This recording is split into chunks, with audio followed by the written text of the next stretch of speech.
오전 12시 많은 참여 바랍니다. 브라보 브라보 마이스탕 나의 주식아 지금껏 버텨온 나의 주식을 위해 브라보 브라보 나의 주식아 버텨라 찬란한 K증시 미래를 위해. 네, 오늘같이 힘든 날 참 우리 국내 증시 잘 버텼다, 장하다 이렇게 외치면서 오늘자 윤재 초이스는 브라보 마이 라이프를 외치면서 한번 출발해봤습니다. 오늘자 윤재 초이스 그중에서도 바이오 종목들 한번 집중을 해보도록 하겠습니다. 제목부터 만나보시죠.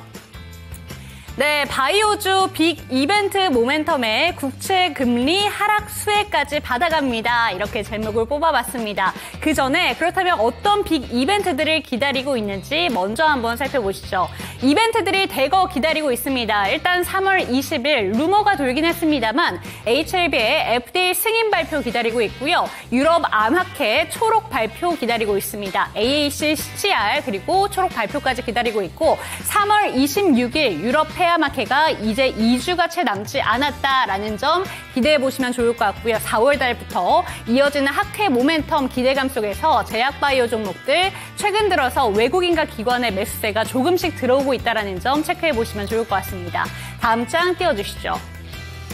네, 바이오 종목들 어떤 이유로 주목을 하면 좋을까 한번 체크해 보시면 좋을 것 같은데요. 가장 최근에는 미국 국채 금리의 영향을 받고 있습니다. 최근 같은 경우에는 미국 국채 금리가 1개월 단위로 봤을 때 하향 안정화하게 되면서 바이오 종목들 그 수혜를 받아간다라고 보시면 좋을 것 같고요. 다음 화면도 띄워주시죠.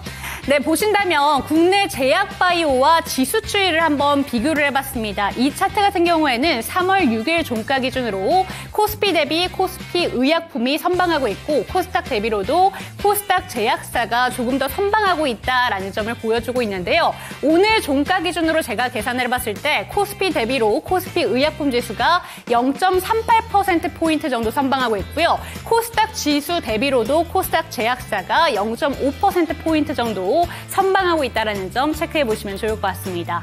다음 장도 띄워주시죠. 네, 바이오 종목들 그중에서도 임상 발표가 기대되는 종목들 앞으로 지켜보시면 좋다라고 얘기를 하고 있는데요. 지금 증권사 레포트에서 뽑아봤습니다. 대표적으로 HLB, 유한양행, 알테오젠, 한울바이오파마, 이뮤노반트, ABL바이오를 증권사에서는 집중하고 있다라는 점 체크해 보시면 좋을 것 같고 다음 화면도 띄워주시죠. 그중에서도 알테오젠과 유한양행 같은 경우에는 유럽 폐암학회 대표적인 두 가지 종목이라고 집중을 받고 있습니다. 지금 알테오젠 같은 경우에는 2025년 목표가 밴드가 73만 원으로 제시된 이후에 바뀌지가 않고 있고요. 오늘 종가 기준으로 37만 원. 소폭 하향 조정되긴 했습니다만 그럼에도 불구하고 견조하게 양봉 전환된 종목이라는 점 체크해 보시면 좋을 것 같습니다. 유한양행 같은 경우에도 2025년 들어서 목표가 상향 조정이 많이 됐는데요. 13만 원부터 22만 원까지 제시가 되고 있고 오늘 종가는 소폭 하향됐지만 11만 9,900원으로 마감이 됐습니다. 그런데 알테오젠 같은 경우에는 증권사에서 이런 내용들을 보도를 하고 있습니다. 할로자임과 관련해서 소송 분쟁과 관련된 이슈가 있지만 여전히 무효로 예상이 되고 있다. 그리고 SC에 대한 기대감, 학회 모멘텀에 대한 기대감 들어오고 있고요. 마일스톤 유입, 거기에다가 로열티에 대한 기대감 받아가고 있습니다. 반면에 유한양행 같은 경우에는 실적이 약간 실망스럽긴 했습니다만 일회성 비용이 많이 포함이 되었다라는 부분이고요. 조금 경계되는 부분은 메쉬 치료제가 반환되었다라는 점은 좀 경계할 부분이지만 그럼에도 불구하고 학회 모멘텀을 기대해보자라는 내용들 꾸준히 언급이 되고 있습니다. 알테오젠과 유한양행이 지금 대표적으로 증권사에서 집중해보자라고 나오고 있는데요. 그럼에도 불구하고 바이오 종목들 역시나 관세 리스크를 피해갈 수는 없다라는 내용들도 보도가 되고 있습니다. 하지만 관세 부분에 대해서도 이렇게 기술적인 부분에서 우위를 점하고 있는 기업들 같은 경우에는 다르게 가져갈 것이다 라고 보고 있는 증권사가 있어서 그 부분을 캡처를 해봤습니다. 다음 화면 띄워주시죠. 네, 이렇게 보면 좋을 것 같습니다. 미국 내 제네릭 의약품 62%가 수입 품목으로 의존도가 높은 상황이기 때문에 관세 자체가 부과될지 이 부분 역시 아직까지 미지수에 있다라는 내용이 나와 있고요. 다음 화면도 띄워주시죠. 그중에서도 단기 내 수익성 악화가 높을 수 있지만 혁신의약품 같은 경우에는 다른 흐름을 보여줄 것이다. 알테오젠이 그 대표적인 예시가 될 수 있겠고, 유한양행 같은 경우에는 미국에 지금 제출을 하고 있기 때문에 그 관세 영향조차도 미미할 것으로 판단된다라는 점, 어떻게 보면 기회 요인이 될 수 있다는 점 체크해 보시면 좋을 것 같습니다.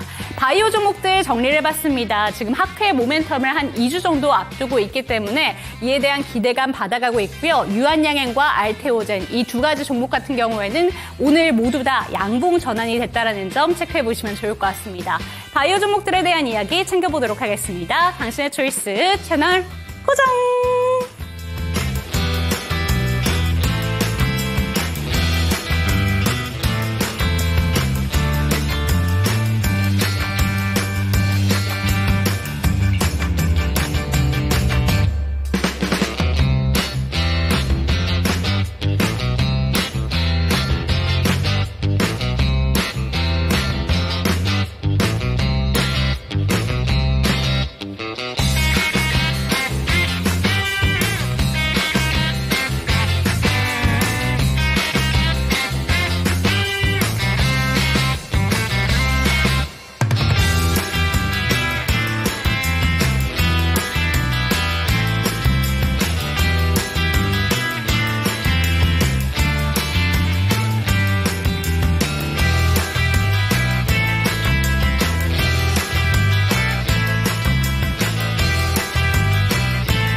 투자에 정답이 없다.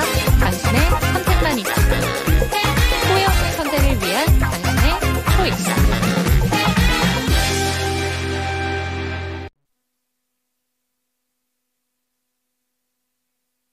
네, 후회 없는 선택을 위한 당신의 현명한 초이스를 도와드릴 저는 이윤지고요. 이 시간 함께 하실 전문가부터 소개해드리도록 하겠습니다. 유한타증권의 지문상 차장과 이 시간 함께합니다. 차장님 안녕하세요. 네, 안녕하세요. 네, 오랜만에 뵙습니다. 그런데 시장 상황이 좋지 않다라고 표현하기에도 장하다 국내 증시라고 외치고 싶거든요. 오늘 시장 어떻게 보셨을까요? 너무 선방한 하루였던 걸로 말씀을 드리는 게 맞을 것 같습니다. 기존에 국내 증시 같은 경우가 작년 하반기부터 이제 선진 지수 대비해서 굉장히 이제 수익률이 좋지 않았었는데, 뭐 전일장 나스닥이 한 4% 정도 급락이 나왔었던 거에 반해, 뭐 결과적으로 아시아 증시가 뭐 일본도 마찬가지지만 장중에 오전장에 급격하게 밀렸다가 지금 오후장에 더 올라왔었던 것처럼 선진 지수 대비 한국 증시가 굉장히 선방하고 있다라는 거를 반증해 주는 거 아닌가 이런 생각을 하고 있고요. 뭐 전체적인 어떤 전체 섹터들 가림 없이 그동안에 뭐 주도주라고 불리우고 있었던 섹터들 뭐 조선, 해운, 그리고 뭐 방산, 뭐 엔터, 뭐 바이오 이런 종목들 보면은 오전장에 급격하게 시장가 매도가 나오면서 거의 오후장 기준으로 볼 때 다 양봉으로 꼬리를 끌어올렸어요. 그만큼 이제 연속성의 부분들을 확인을 해보기는 해봐야 되겠지만, 결과적인 부분들로 말씀을 드리자면 상당히 선진지수 대비 선방하고 있다는 부분들을 말씀을 드리는 게 맞을 것 같고, 3월 한 달, 그러니까 3월 지금 4월 4일부터 지금까지의 외국인들 기관 수급을 보면은 일단 순매도인 거는 맞는데 그 금액의 규모가 그렇게 의미 있게 큰 부분들은 아닙니다. 거의 뭐 외국인들 같은 경우는 누적으로 9천억 정도 매도가 나온 것 같고요. 그리고 기관 같은 경우는 누적으로 한 9억 정도 매도가 나온 것 같아요.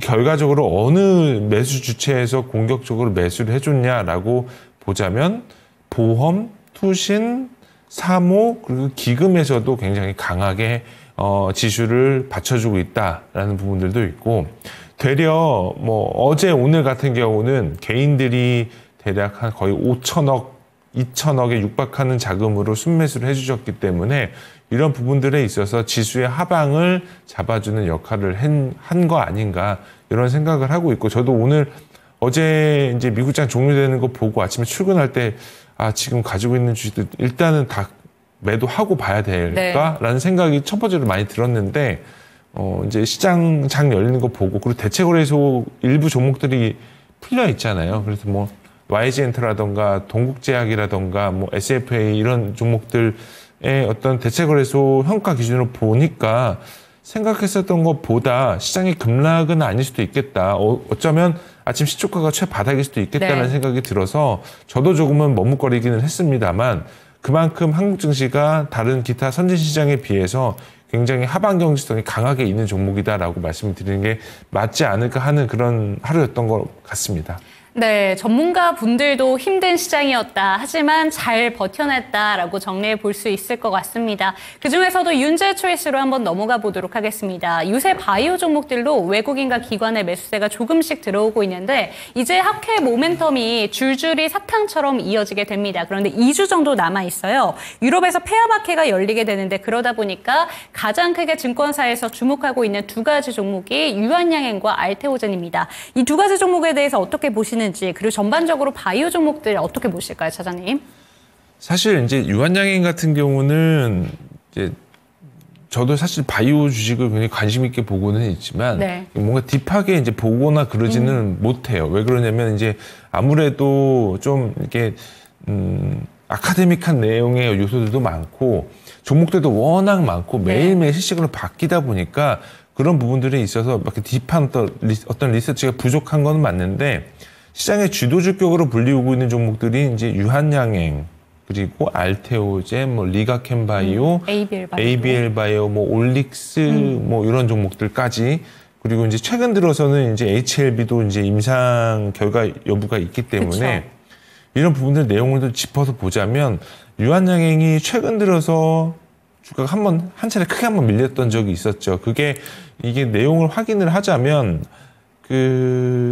몇 년 전에 내슈 치료제라고 해가지고 라이센스 아웃 했던 게 있었는데 그게 아마 베링거 잉글하임 대상으로 라이센스 아웃 했던 게 있었던 것 같은데 요게 아마 유한양행 자체적인 라이센스 파이프라인이었을 거예요. 근데 유한양행은 지금 뭐 주가가 굉장히 핫한 GI 이노베이션의 임상 파이프라인을 라이센스 인 해서 본인들이 이제 임상을 진행을 하는 걸로 확인이 되고 있고 그리고 대표격으로 불리우고 있는 파이프라인이 오스코텍 파이프라인을 대사와서 임상을 진행하는 것으로 굉장히 유명한 회사입니다. 그런데 이런 부분들이 시장이 결과적으로 지금 유한양행은 레이저 티닙이랑 아미반타납 병용 투여 요법이 1년 이상 전체 생존 개선이 되는 부분들이 확인이 됐다는 얘기가 나오면서 시장이 하락하는 부분들을 어느 정도 좀 방어를 해준 거 아닌가라는 생각이 들고 있고 두 번째 같은 경우는 알테오젠인데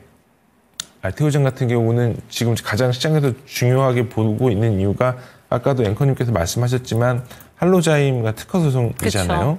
근데 이제 시장에서 대략적인 어떤 정설 아니면 어떤 그 시장이 바라보고 있는 컨센서스는 알테오젠과 머크가 이긴다라고 보는 것 같아요. 거기에 대한 어떤 딥한 내용은 뭐 제가 직접적인 어떤 애널리스트도 아니고 뭐 리서치를 하는 사람들이 아니기 때문에 그런 부분들은 시장의 반응에 따라서 대응을 하는 게 저는 맞다고 판단이 들고 있는 입장이기 때문에 지금 구간에서는 뭐 아니나 다를까 바이오 종목들은 아까도 방송 시작되기 전에 앵커님한테 잠깐 담소를 나누기는 했는데 시장이 이렇게 변동성이 있는 장일 때는 되려 뭐 가치 주격으로 불리우고 있는 섹터인 뭐 내수 소비 이런 종목들이나 저PBR 종목들을 사거나 뭐 통신주를 매수를 하거나 그런 거 매수하는 것보다 되려 최근 시장 같은 경우는 시장이 안 좋을 때는 바이오 종목들로 매매를 하는 게 오히려 저는 더 맞다고 보이기 때문에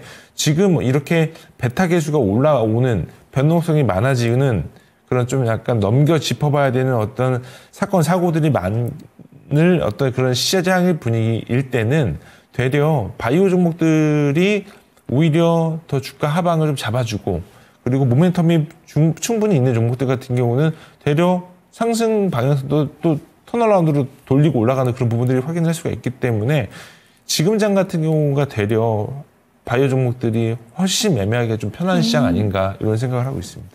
네, 바이오 종목들 전반적으로 지금 한번 지켜보자라는 이야기 해주셨습니다. 그런데 제가 이 모멘텀과 관련해서 지금 2주 정도 앞두고 있기 때문에 이 이야기도 한번 질문을 드리고 싶었던 게 바이오 종목들이 학회 모멘텀을 가지고 기대감을 가지고 올라간 거라면 학회 모멘텀이 끝나면 재료 소멸로 좀 빠지게 될 거라고 보시는 건지 아니면 어떻게 보실까요, 차장님?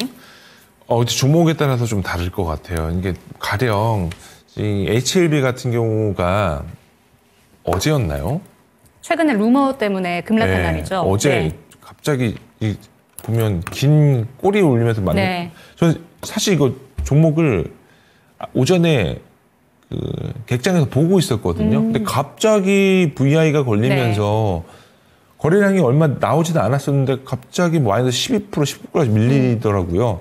그러다가 다 말아 올리기는 했는데 어찌 됐던 간에 그 다들 기대하고 있는 거는 HLB의 가남 이제 인상 결과값을 기대를 하고 있는 것 같아요. 결국 이제 HLB가 어떻게 이제 임상이 진행이 되느냐에 따라서 주가의 방향성이 갈릴 거라고 생각이 들고는 있습니다. 제가 생각하고 있는 부분들은 뭐냐면 이 HLB 가남 인상 결과가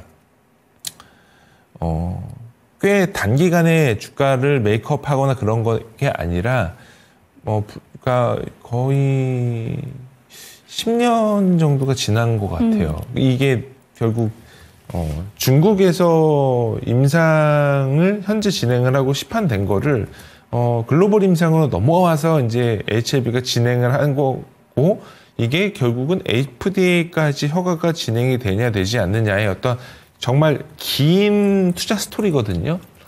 근데 아니나 다를까 중국에서는 지금 HLB의 가나 파이프라인이 허가가 나서 판매가 되고 있는 상태에서 FDA 허가까지 나게 돼버리면은 주가는 엄청난 파괴력을 가지고 주가가 올라갈 가능성이 높아 보일 것 같아요. 근데 이러한 스토리라던가 이런 시장에 대한 HLB의 성장 스토리를 주식하시는 분들, 특히나 제약바이오를 잘 매매하시는 분들은 모르시지 않을 거라는 거죠. 그래서 저는 되려 좀 조심스럽기는 하지만 HLB가 가남 임상 결과값이 굉장히 지표가 좋게 나오고 5월달 지표도 되게 좋게 나왔다라고 하게 되면 되려 한번 밀릴 것 같아요. 오히려 발표가 나면 밀릴 것 같아요. 밀리고 그 이후에 주가가 큰 폭으로 올라가지 않을까 이런 생각을 하고 왜냐면 한두 번 그랬어요. 지금도 보면은 물론 이제 어제 같은 경우는 루머 때문에 밀렸다라고 하지만 지금 시장의 촉각이 전부 다 이 결과값에 놓여 있는 부분들이 있거든요. 이게 뭐 아닐 수도 있습니다. 또 조심스러운 의견이긴 하지만 이런 부분들에 있어서 변동성이 급하게 많이 될 수도 있다는 부분들은 항상 유념을 해야 된다고 생각을 하고 있고 반대로 알테오젠 같은 경우는 모멘텀이 계속 조금 있어요. 이게 특히나 SC 제형으로 전체적으로 다 이제 제형 변경을 진행을 하고 있는 것들이 있고 그리고 지금 키트로나 SC 독점 계약한 것도 있고 다이치 상교랑 계약한 부분들도 있고 그리고 산도즈랑도 진행되는 부분들이 있기 때문에 그런 어떤 모멘텀이 계속 스텝 바이 스텝으로 나오고 있는 부분들이 있기 때문에 HLB 같은 경우는 그런 부분들에 있어서 알테오젠이랑 비교를 하자면 파급력은 HLB가 굉장히 크겠지만 이제 모멘텀 소멸 관점으로 볼 때는 HLB가 어떻게 주가를 메이크업 하느냐에 따라서 좀 다를 것 같아요. 지금 추가적으로 질문 한 가지가 나왔는데요. 아임리얼님께서 HLB랑 이 리보세라닙 병용요법 자체가 항서제약이랑 같이 하고 있는 거잖아요. 그러다 보니까 트럼프 부분에 있어서 좀 경계해야 되는 게 아닌가라는 질문 주셨는데 이 부분은 어떻게 보는 게 좋을까요? 아니 그거랑 무슨 상관이죠? 전혀 상관이 없다. 전혀 상관없죠. 네. 별개의 얘기라고 보는 게 맞을 것 같습니다. 좋습니다. 바이오 종목들은 이쯤에서 마무리를 해보도록 하겠습니다. HLB 그룹사 거기에다가 알테오젠과 유한양행에 대한 이야기까지 풀어봤으니까 잘 참고가 되셨으면 좋겠고요. 이쯤에서 차장님의 두 가지 종목으로 한번 넘어가 보도록 하겠습니다. 두 가지 종목 들고 오신 게 방산 섹터로 들고 오셨는데 방산 중에서도 좀 드론 색채가 있는 종목들로 들고 오신 것 같습니다. 인텔리안테크, HVM 이렇게 들고 오셨는데 오늘 전 초이스 종목 어떤 종목일까요? 인텔리안테크를 초이스했습니다. 네, 그러면 오늘 비초이스 종목부터 한번 여쭤보도록 하겠습니다. HVM 하면 저희가 생각하는 게 뭐 스페이스 X에 대한 기대감이 가장 많은 것 같아요. 근데 요새는 주가 흐름이 좀 슈팅이 안 나오고 있는 것 같아서 이 종목은 어떻게 보는 게 좋을까요?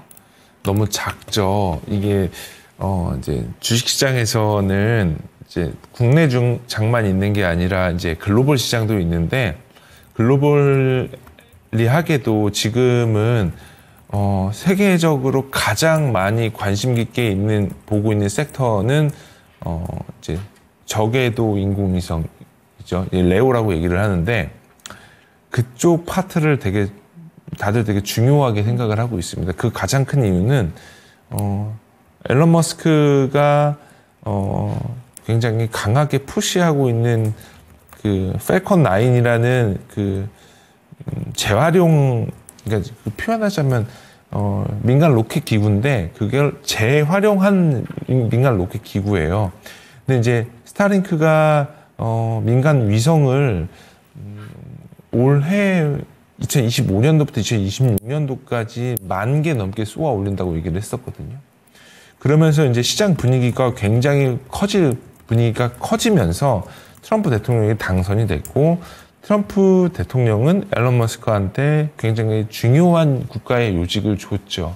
그러면서 트럼프 대통령이 망 중립성 이슈를 다시 파괴를 시키면서 거기에 자신의 가장 큰 오른팔로 불리고 있는 브랜든 카 공화당 의원을 FCC 위원장에 앉혀놨습니다. 그런 요인으로 인해서 스타링크가 굉장히 성장을 할 거다라고 보여지는 거고 나사랑도 직접적인 어떤 장기 공급 계약을 진행을 하면서 이런 부분들이 G2G 기반으로 어떤 성공 스토리가 이어질 가능성이 충분히 올해 하반기부터는 내올 가능성이 나오면서 주식시장에서 이런 부분들을 굉장히 좀 중요하게 보고 있거든요. 근데 이제 제가 HVM과 인텔리안테크를 가지고 나왔는데 HVM을 초이스하지 않은 가장 큰 이유는 일단 회사는 우주 발사체에 들어가는 첨단 금속을 만드는 회사예요. 그리고 뭐 그런 어떤 인공위성 관련된 비즈니스를 하고 있는 회사 중에 그나마 돈을 벌고 있는 회사입니다. 뭐 올 2024년도 연간 실적으로는 적자가 나기는 했는데 2022년도, 2023년도에는 뭐 소액이지만 연간 37억 정도의 영업이익을 달성을 했고 올해는 순이익 기준으로는 67억 정도 달성할 가능성이 높아 보이는 종목 중에 하나입니다. 근데 일단 사이즈가 좀 작아요. 그리고 이 회사는 자체 개발한 진공 유도 용회로라고 해서 VIM이라는 그 기술력을 가지고 있는 회사고 기대감은 사실 시장에서 기대하는 것만큼 높지는 않아요. 네. 대신에 뭐 이런 부분들이 실적으로 연결이 지어진다면 너무나도 좋겠지만 결국 이런 부분들은 성장하고 있는 섹터는 다분하나 이제 자생할 수 있는 여력이 너무나도 적을 수밖에 없는 상황이기 때문에 최근 들어서 이제 트럼프 대통령의 말 한마디 때문에 뭐 우크라이나도 그리고 유럽도 굉장히 눈치를 보고 있습니다. 그러다가 이제 유럽 업체인 원앱 그리고 유텔셋이라는 회사의 주가가 뭐 하루 만에 100% 이상 올라가는 그런 기염을 토하면서 뭐 이러한 어떤 인공위성 관련된 섹터들이 다시 한번 붐이 좀 올라오고 있다라는 부분들은 말씀을 드리고 싶어서 가지고 왔고 HVM 같은 경우는 기술력도 좋고 그리고 여전히 성장해야 할 회사인 거는 맞지만 조금 가야 할 길이 너무나도 많아요. 시가총액도 지금 연간 벌어들이는 게 잘 벌면 한 30억 정도 버는데 시총이 2,600억까지 올라와 있는 단계라서 이게 뭐 싸다 비싸다라고 말할 수 있는 단계는 이미 지나간 선인 것 같아서 또 이제 시장이 열리면 이런 굉장히 비싼 프리미엄은 또 우습게도 넘어가거든요. 뭐 멀티플 50배, 60배 가는 주식들을 네. 만드는 거는 또 일도 아니기 때문에. 근데 이제 지금 구간에서는 좀 이런 성장 스토리가 좀 먹혀 들어갈 만한 가능성 있는 될성부는 떡잎의 종목이 어떤 게 있을까 찾다가 인텔리안테크랑 HVM을 가지고 나와봤습니다. 그럼 될성부른 떡잎은 인텔리안테크다라고 보시는 거예요? 현재로서는 가장 가능성이 있는 회사로 보여지고 있습니다. 그럼 초이스 종목으로 바로 한번 넘어가 볼게요. 이 종목은 어떤 포인트들이 다른 건지 한번 짚어주시죠. 인텔리안테크는 이제 가장 적외도 인공위성 업체 중에 가장 큰 회사가 어디냐라고 물어보시면 제일 큰 회사는 사실 스타링크고요. 두 번째는 이제 원웹이라는 유럽 회사고, 그리고 마지막으로는 유텔셋이라는 회사입니다. 근데 유텔셋이 원웹을 합병을 했는데 원웹이 재무 구조가 너무나도 안 좋아서 유럽에서 그거를 이제 파산시키느냐 아니면 인도 정부에 주느냐 그런 어떤 고민을 하다가 유텔셋이 합병을 하는 걸로 진행이 된 거고요. 원웹은 일본의 손정희 회장이 투자했었던 회사이기도 하고, 그리고 이제 지극히 보면 스타링크 같은 경우는 전체적인 적외소 인공위성에 들어가는 모든 부품을 대부분 다 내재화를 해요. 그래서 본인들이 다 생산은 아니더라도 본인들이 다 내재화 진행을 하면서 하청을 주는 그런 개념으로 가는데, 특이하게도 유텔셋과 원웹 같은 경우는 본인들이 생산하지 못하는 회사들은 다른 기업들이랑 쉐어를 하려고 하는 것 같아요. 그래서 스타링크 같은 경우는 지상용 안테나를 위에서 적외도 위성을 쏴주면은 지상용 안테나에서 그 주파수를 받아서 쏴주는 어떤 기능을 하는 회사들이 꽤 있는데 스타링크는 공개되어 있지 않고요. 유일하게 인텔리안테크가 유텔셋과 원웹의 지상 안테나를 납품하고 있는 회사 중에 하나고요. 근데 이제 최근에 유텔셋이 주가가 뭐 하루 만에 100% 올라가고, 그리고 뭐 20% 30% 이렇게 올라가기도 했기 때문에 유럽에서 이제 자주국방 내지는 국방비 증액에 대한 부분들이 있어서 그런 부분들의 유텔셋, 민간 위성이 시장에서 많은 주목을 받게 되고 있는 것 같아요. 그래서 아니나 다를까 유텔셋의 주가가 그렇게 올라가니 유텔셋에 납품하고 있는 회사의 주가인 인텔리안테크도 이러한 기대감 때문에 주가가 올라가는 부분들을 확인을 할 수가 있고요. 인텔리안테크 같은 경우는 작년에 너무 안 좋았어요. 이 수주를 받았었던 부분들도 지연되는 경우도 있었고, 기술력도 굉장히 좋고 한데 기본적인 본업이 있는데, 본업은 선박용 안테나 만드는 회사예요. 근데 이제 선박용 안테나 본업이 좀 약간 실적이 꺾이다 보니까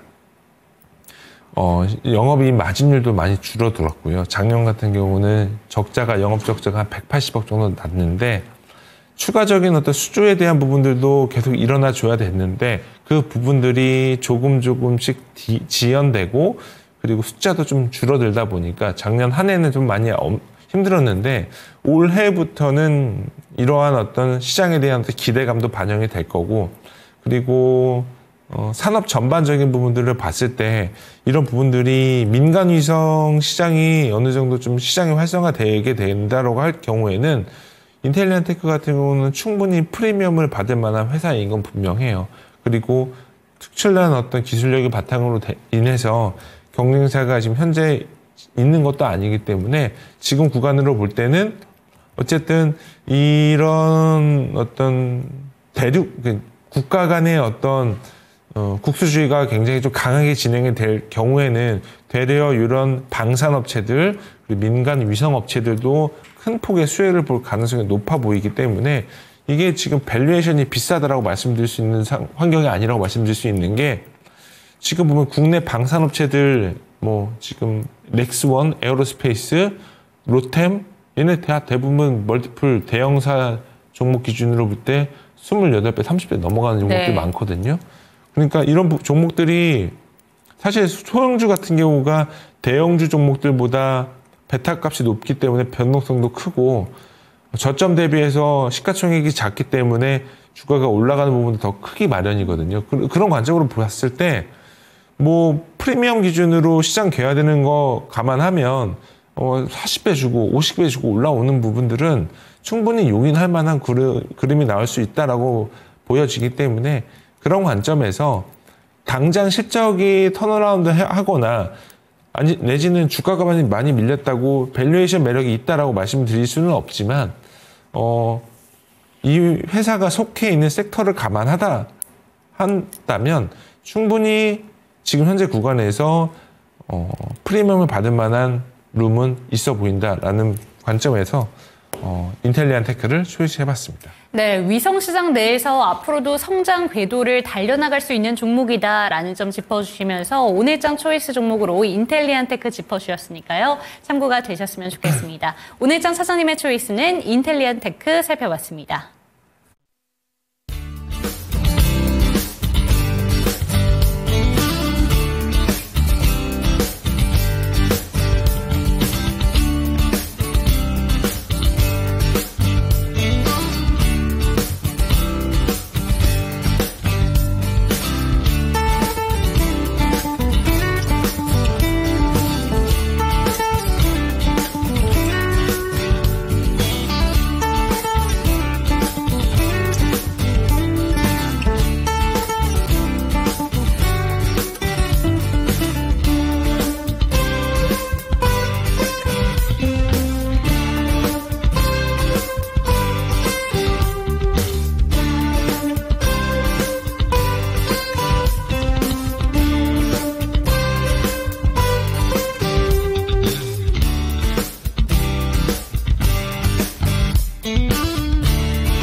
네, 실시간으로 종목 진단 도와드리도록 하겠습니다. 참여하시는 방법부터 안내 도와드리겠습니다. 하단에 보이는 전화번호 02-325-8100번으로 종목명, 매수가, 보유 비중 알려주시죠. 전화 상담 힘드시다면 유튜브 채팅창 열어둘 테니까요. 많은 참여 부탁드립니다.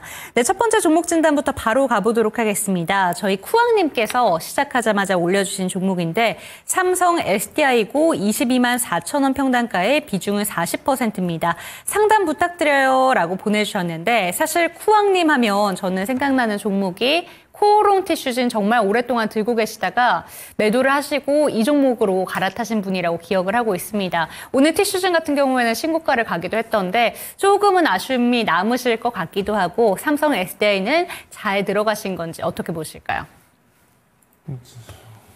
상담을 이제 명확하게 해드려야 되는데 네.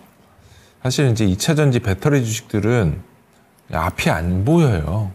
왜냐면 저도 작년 2024년도 불과 5월, 6월 달까지만 하더라도 그냥 다른 거 다 젖혀두고 데이터로 나오는 게 제일 중요하다고 생각을 해서 이제 증권사에서 그 퀀트 자료들 거의 2주에 한 번씩 발간되는 그 종목의 EPS 또 증감률 기준으로 적어도 그 양극재 소재단 업체들이 2024년도 8월 달, 9월 달쯤은 바닥을 좀 잡아주지 않을까라는 어떤 기대 심리가 좀 꽤 있었거든요. 근데 그게 결국 지나고 나니까 희망 고문이었던 것 같아요. 2차전지 섹터들은 지금 그나마 주가가 전저점을 아직까지 깨고 땅굴을 더 파지 않고 밀리지 않고 있다라는 가장 큰 기대는 보조금을 여전히 받고 있잖아요. 이게 이제 트럼프가 어떤 식으로 얘기를 하느냐에 따라 달라지겠지만 AMPC 보조금 정책이 시간이 지나면 지날수록 어떤 방식으로든 딜레이 시킬 수는 있어요. 그게 뭐 법안이 법안이 지금 현재 있는 부분들이 뭐 하원도 통과해야 되고 상원도 통과를 해야 되는데 절대 통과 못 시킨다라고 말을 할 수는 없지만 그 어떤 규제 법안에서 여러 가지 허들을 만들 수 있는 연방 어떤 법안 이런 게 있다고 얘기를 하더라고요. 그런 부분들이 결국 전저점을 깨고 뭉개지지 않았다는 부분들에 대해서 말씀을 드릴 수 있는 거고, 기타 다른 어떤 희망적인 부분들을 말씀을 드릴 수 있는 상황은 아닌 것 같아요. 네. 가장 중요한 건 국내 배터리 주식들은 글로벌하게 먹혀 들어가고 있는 소재의 기술은 양극재거든요. 양극재 수출 단가가 반등이 안 나와요. 반등이 안 나오고, 그렇다면 전체 총액, 그러니까 배터리의 가장 큰 비율을 차지하고 있는 리튬 가격이 반등이 나오냐? 안 나와요. 반등 안 나오고, 그러면 뭘로 봐서 저점을 찍을 수 있느냐? 차트죠, 뭐. 기술적인 반등. 네. 네. 이 불과 2월 달에 이 삼성 SDI가 그나마 삼성 SDI를 매수는 잘하신 것 같아요. 그나마 제일 싼 주식이고요. 싼 주식인데 싸면서도 주가가 제일 안 오르죠. 20만 원 찍고 나서 거의 뭐 이제 2월 말까지 24만 원 터치한 적이 있었는데, 그게 결국은 어느 정도 시장에 대한 기대감이 반영이 됐었던 거 아닌가라는 생각이 들고 있고, 지금 보면 뭐라고 말씀을 드릴 수 있는 상황은 아닌 것 같아요. 내용만 그냥 말씀드리면, 네. 삼성 SDI는 이제 1분 실적 적자일 것 같아요. 그리고 대부분의 고객사들 다 재고 조정을 할 것 같고, 그리고 가장 중요한 게 이제 미국에서 스텔란티스 JV 한 것도 이제 금액 규모가 좀 줄어들기 때문에 모멘텀도 조금씩 사라지고 있다. 그리고 생산기지 이전도 이제 헝가리에서 북미로 이전한 부분들도 있기 때문에 그 부분이 이제 비용 단으로 이어지느냐 이어지지 않느냐는 좀 지나고 봐야 될 것 같고요. 적어도 2차 전지 섹터에서 바닥을 찍고 매수를 하겠다라고 생각이 있으시다면 이 자리에서 30% 더 올라가고 매수를 해도 업사이드로 2배 이상 볼 수 있어요. 그러니까 바닥을 잡겠다라는 심정으로 해서 들어갔다가 손발 잘릴 수도 있어요. 그래서 제 생각은 되게 조심조심히 보셔야 돼요. 지금은요. 배터리 주식들 지금 하나같이 다 돈 못 벌고 있거든요. 그나마 셀 메이커 회사들이 가격 경쟁력이 있기 때문에 삼성 SDI, LG 에너지 솔루션 뭐 요 정도인 거고, 지금 SK 이노베이션은 사실상 정유주가 그쵸. 됐기 때문에 네. 지금은 뭐 이제 그 의미가 없는 부분들인 것 같고요. 아마 2차 전지 섹터들은 상반기까지는 저는 개인적으로 볼 필요 없을 것 같고요. 이제 가격적인 부분들, 그러니까 양극재 가격이 올라오고 리튬 가격이 어느 정도만 반등 나오는 것만 확인이 된다 하더라도 주가는 반응을 할 수 있겠다라고 보여지지만, 지금 구간에서는 사실은 의미 없는 가격대라고 보여지기 때문에 저는 반등 시 매도 의견 드리겠습니다. 네, 삼성 SDI 살펴봤습니다. 2차 전지 종목들 하면 상반기까지는 여전히 힘들어 보인다. 그래도 지금 매수한 단가 자체가 기술적인 반등 정도는 노려볼 수 있는 부분이기 때문에 반등이 나온다면 그때 한번 정리해보자라고 얘기를 해주셨고요. 그런데 바로 다음 종목이 추가적으로 2차 전지 종목이네요. 사랑을 주세요님의 종목입니다. SK 아이테크놀로지 살펴주시면 좋을 것 같고 29,450원 평단가의 10% 비중입니다. 이 종목 같은 경우에는 양 양극재가 그나마 괜찮다라고 얘기를 하셨는데 양극재 쪽도 아니고 소재 부품 쪽이고요. 사실 그래도 이번에 인터배터리 쇼에서도 가장 기대감 받았던 섹터 중에 하나가 또 전고체 부분이 있기 때문에 그런 부분은 또 어떻게 보면 좋은 건지 한번 짚어주시죠. 업황이 안 좋아요. 네. 업황 안 좋고 근데 다만 이제 SK 하이테크는 이게 SKC랑 뭐 합병한다는 얘기가 한 차례 있었던 것 같은데 일단 어떻게 될지는 모르겠습니다. 그리고 이제 내용을 좀 보니까 아주 오래전 내용이네요. 이제 19년도 내용이라서 이거는 아닌 것 같고 지금 제 기억으로는 실적적인 부분들로 볼 게 없어요. 작년에 보면은 아이테크가 그래도 그룹사 캡티브 물량 받아오는 게 있어서 원래 탑라인으로 2021년도 6천억, 22년도 5,800억, 23년도 6,400억 하다가 2024년에 얼마였냐? 2천억 했어요. 네. 그러면 그룹사 캡티브 물량도 다 준 거나 마찬가지거든요. 그리고 뭐 영업이익 기준으로 보면 작년에 대규모로 떨어낸 게 있었나 봐요. 영업이익이 마이너스 2,900억이 나왔습니다. 올해 컨센서스도 영업이익이 마이너스 1,400억 적자인데 그렇죠. 되게 잘 줬을 거예요. 이 예상했었던 것보다 보통은 적자가 올해도 난다라고 하면 왜 그런지는 모르겠지만 시장에서는 좀 좋게 평을 줘요. 적자폭 축소도 의미가 있다라는 식으로 표현을 하는 거기 때문에 어쨌든 지금 현재 기준으로는 그런 걸로 봤을 때는 긍정적인 내용을 말씀을 드릴 수 있는 거는 단 하나도 없다라고 말씀을 네. 드리는 게 맞을 것 같고요. 차트상 위치는 그럼 어떨까요? 뭐 차트상 위치도 볼 게 없습니다. 거래량이 뭐 의미 있게 나오는 그렇죠. 것도 아니고 뭐 수급이 의미 있게 들어오는 것도 없고 지금은 단순하게 보면 너무나도 비싼 주식 중에 하나라고 볼 수밖에 없고요. 야, K 배터리인데 이렇게밖에 박하지 못해? 왜 이렇게 박하게 평을 주는 거야? 라고 말씀하시는 분들도 있겠지만 지금은 사실 뭐 이렇게 누구 눈치 보고 말할 수 있는 상황은 아니잖아요. 현실적인 방법으로 말씀드릴 수밖에 없는 부분들이 있기 때문에 그냥 저는 매도 의견 드리는 게 맞을 것 같습니다. 네, SKI테크놀로지 정말 솔직하게 차장님께서 의견 남겨주셨습니다. 참고가 잘 되셨으면 좋겠고 다음 종목으로 넘어가 보도록 하겠습니다. 건강하세요님의 종목입니다. 현대모비스 한번 살펴볼게요. 26만 원 평단가 비중은 10%입니다. 그래도 이 종목 같은 경우에는 기아나 현대차 이런 종목들과 비교를 해봤을 때 박스권 흐름이 그래도 나타나고 있다라고는 보이는데 이게 긍정적인 건지 아니면 답답한 건지 어떻게 봐야 될지 잘 모르겠습니다. 차장님이 보시기에는 이 종목 어떻게 보실까요? 좋은 회사예요. 오. 근데 이제 주가가 네. 문제죠. 그래서 저는 항상 이제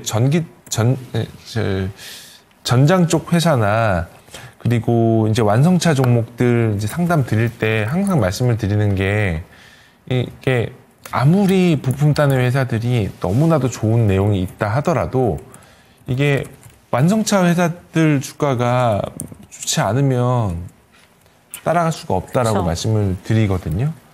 그런데 현대모비스는 완성차 애들과의 주가가 좀 달리 가고 네. 있죠. 지금 최근에 보면. 왜 그러냐. 마냥 현대차의 품 안에 있는 회사였던 놈이 현대모비스가 조금씩 벗어나고 있다는 부분들이 보여주고 있다는 네. 거죠.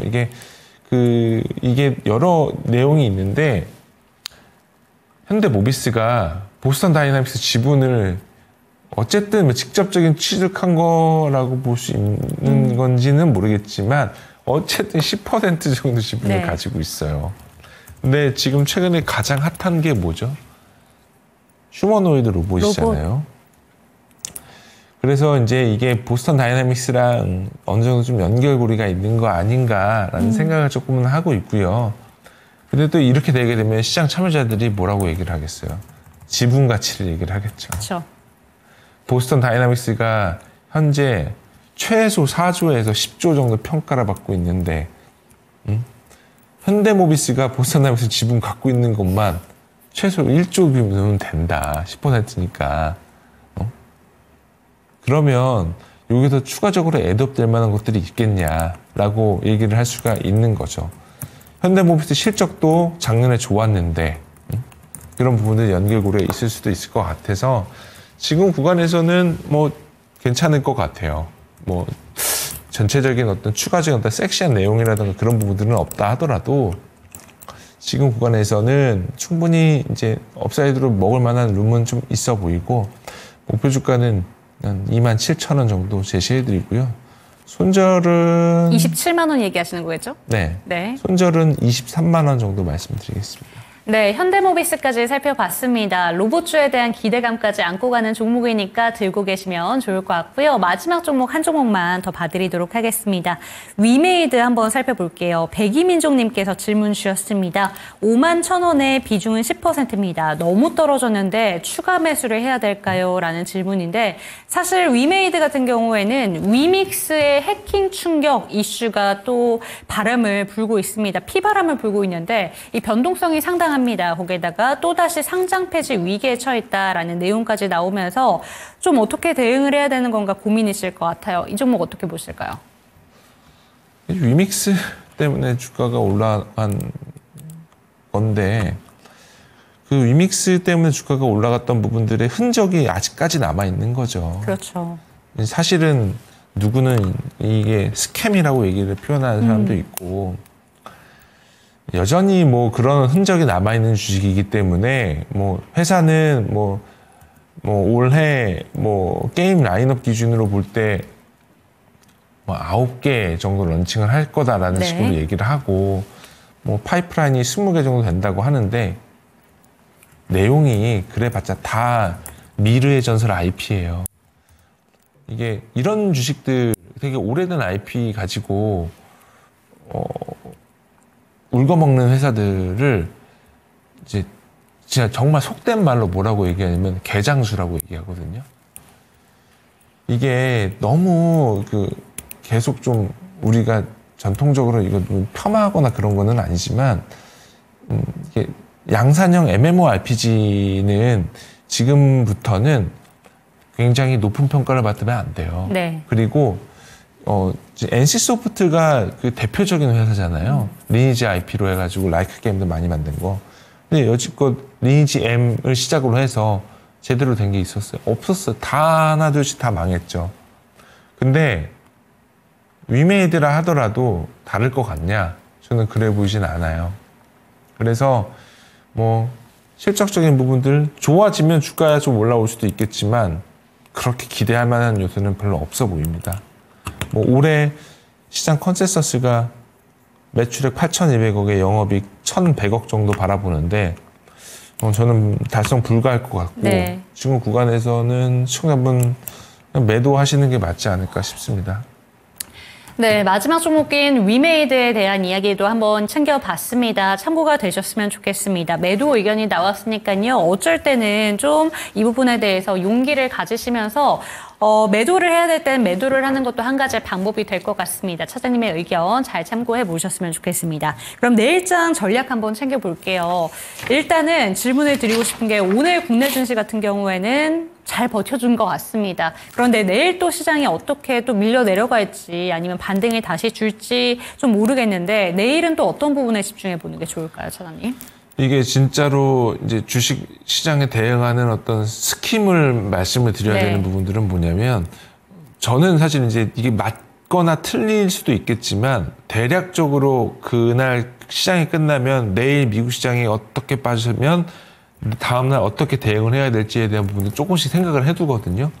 근데 만약에 오늘 미국 시장이 아까 오후장에 나사 선물 보니까 좀 많이 빠지긴 했었는데 오늘 미국 시장 정규장 역시도 한 마이너스 2% 정도까지 밀렸으면 네.